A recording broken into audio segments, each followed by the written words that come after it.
What's going on, everyone? Welcome back to this Scale News Update. If you're not familiar with the show, this is where we talk about the news topics that happened in the scale world of RC over the past week. If you enjoyed the Scale News Update, hit the like button. Let's jump into this week's topics. First for this week, Axial just released a new 124 scale that you probably saw. It is the AX24, throwing back to the original Axial vehicle, the AX10. Now, the response to this in general was not what I initially expected. This ditched the standard C-channel ladder frame design. It went with a more TVP style design.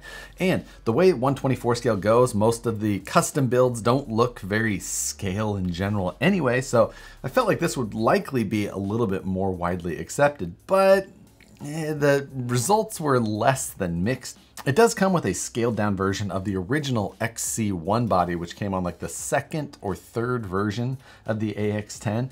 And it does have a four-wheel steer out of the box, which I believe is a pretty cool feature. It does have much larger tires than we've seen on any of the SCX24s previously released, but with those larger tires, it is still running the same motor. So I feel like that motor is under quite a bit of stress, which it already hurt in the SCX24s already.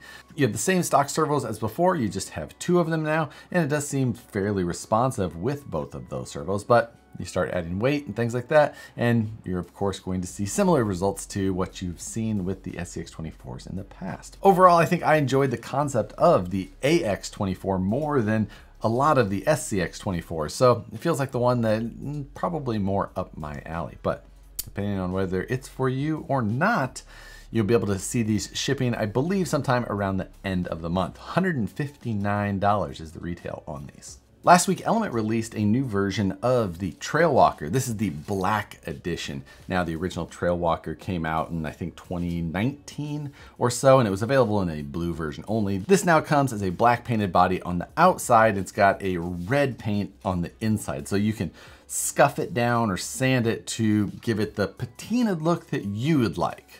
Up to you to do the weathering. Out of the box, it's just a flat black. They did make some other modifications, including getting rid of the silly little 155 tires and wheels and going with their standard 19475 general grabbers.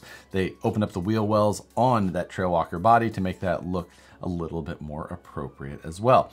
Beyond that, it's pretty much untouched. Underneath, you won't find any of the newer parts from the SE, but you will find bearings. So you win some, you lose some.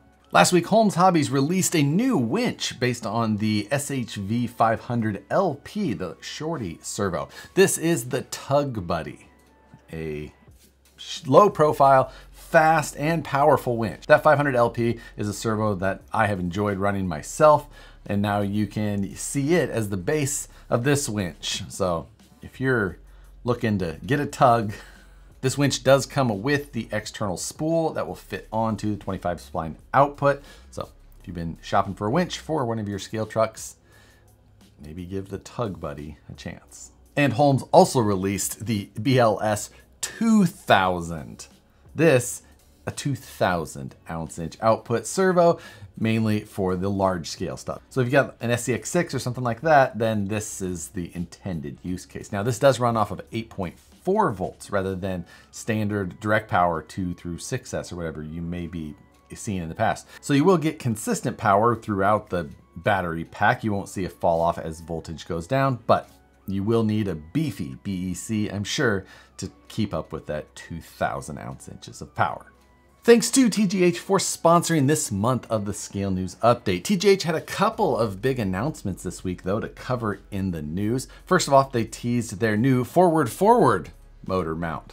This, it takes their normal kind of forward motor mount design and now takes the motor and flips it forward even more, putting it up underneath of the dual servo mount area that fits into their new chassis. So this, pushing the motor quite a ways forward, tucking it all up underneath of those DSMs. Might be something to keep an eye out for if you're thinking about building something new for 2023. And speaking of 2023, TGH just announced that they'll be hosting the Rocky Mountain Regionals. This is going to be a large 2023 SORCA event that's going to be happening in northern Colorado. This is actually in the Red Feathers, Colorado area, and it's being hosted at the Beaver Meadows Ranch Resort.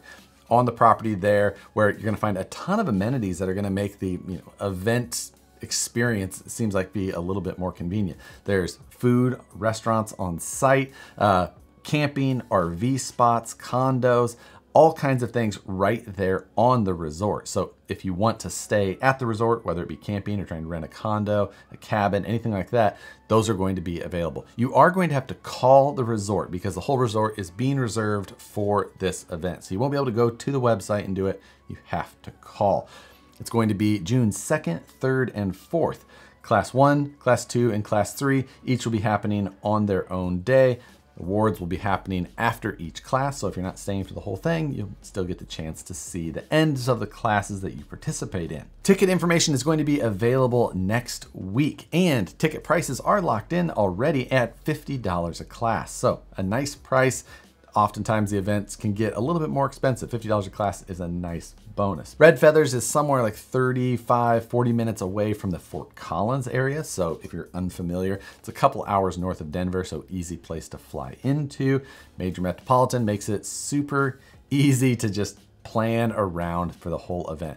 Definitely looking forward to this one. It's gonna be my big push for the year. It's definitely what I'm gonna build all 3 new trucks for. I'll link below too, where you're gonna be able to find event information as it becomes available. Again, next week, you'll get all the information for tickets. So if you're thinking that you may want to go, be ready next week. We'll cover it again here in the Scale News Update. And with that, thanks TGH again for sponsoring this month of the Scale News Update. And if you like the Scale News Update, Harley Design shirts are available now. You can go to the website, pick those up. Available in a ton of different sizes. Not every size ever, but a good assortment of sizes. So if you want to check that out, I'll put a link to it in the description below. You can also go check all of the digital downloads for roll cages and interiors that are available also. Last week, Reefs RC dropped a limited edition batch, 250 servos of the Raw 400 in a USTE edition. These are labeled with the USTE logos and artwork around the servo. So if you'd like to support that, you want to pick up a special edition servo,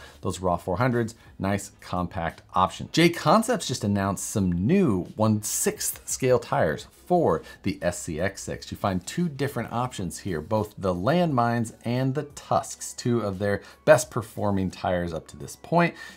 I don't expect anything different for the 1/6 scale. You can get these as just the tires, or you can get them pre-mounted to their new Hazard wheels. Last week, Proline released some new parts for the SCX24. First off is some little big bores, some nice looking SCX24 shocks. 24 scale shocks can often be kind of hokey in general, like sliding, telescoping things. And these look like they have more of an appropriate build. They're built more like a 10 scale shock, it looks like. Hard to say how that will actually play out. Maybe a little bit more similar to the TRX4M shocks, which were very nice. So hopefully kind of an upgraded version of that. And they also released the Mickey Thompson Baja Pro X Tires, which you can get pre-mounted on those Holcomb wheels. So these are a large 1.0 tire. 2.3 inches tall total, which is still shorter than the tires that come on that AX24. So big, but not that big. Last week, we talked about that Losi 1/16 drag car release. Proline was right on the tails with that, with the first body specifically released for that platform, and they released a Proline Mustang body for it. Pretty good looking release overall, and trying to get some backing to that new platform. It's out there on its own right now. That platform can be shortened so that it'll work with like the M-sized bodies, but they're definitely trying to make sure that there's a little bit of support to entice some people to come into it. And speaking of body options, I did see the release of the NASCAR Ford Mustang for the Infractions